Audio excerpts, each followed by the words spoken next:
Welcome to Needs of Teachers channel.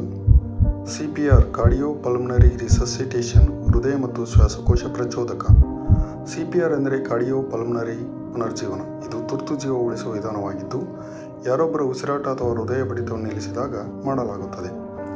ಹೃದಯ ಸ್ತಂಭನದಿಂದ ಬಳಲುತ್ತಿರುವ ವ್ಯಕ್ತಿಯ ರಕ್ತ ಪರಿಚಲನೆ ಮತ್ತು ಉಸಿರಾಟವನ್ನು ಪುನರ್ಸ್ಥಾಪಿಸುವ ಪ್ರಯತ್ನದಲ್ಲಿ ರೋಗಿಯ ಎದೆಯ ಪುನರಾವರ್ತಿತ ಸಂಕೋಚನವನ್ನು ಒಳಗೊಂಡಿರುವ ವೈದ್ಯಕೀಯ ವಿಧಾನವಾಗಿದೆ ಈ CPR.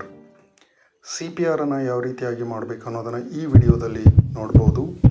ನಿಮ್ಮ ಕೈಯನ್ನು ಎದೆಯ ಗೂಡಿನ ಮೇಲೆ ಇಟ್ಟು ಸುಮಾರು 2 ಇಂಚು ಆಳಕ್ಕೆ ಎದೆಯ ಗೂಡನ್ನು ಒತ್ತುತ್ತಾ ಸಾಗಬೇಕು. ಆಗ ರಕ್ತ ಪರಿಚಲನೆ ಮತ್ತೆ ಯಥಾಸ್ಥಿತಿಗೆ ಬರುತ್ತದೆ. ನಿಮಿಷಕ್ಕೆ 100 ರಿಂದ 120 ಬಾರಿ ಈ ವಿಧಾನದಲ್ಲಿ ಈ CPR ಅನ್ನು ಮಾಡಬೇಕಾಗ್ತದೆ. ನೆನಪಿಡಿ, 2 ಇಂಚು ಆಳಕ್ಕೆ ನೀವು ಹೃದಯವನ್ನು ಒತ್ತುತ್ತಾ ಹೋಗಬೇಕು. ನಿಮಿಷಕ್ಕೆ 100 ರಿಂದ 120 ಬಾರಿ ಈ ಒಂದು ವಿಧಾನವನ್ನು ಮಾಡಬೇಕಾಗ್ತದೆ. ಧನ್ಯವಾದಗಳು.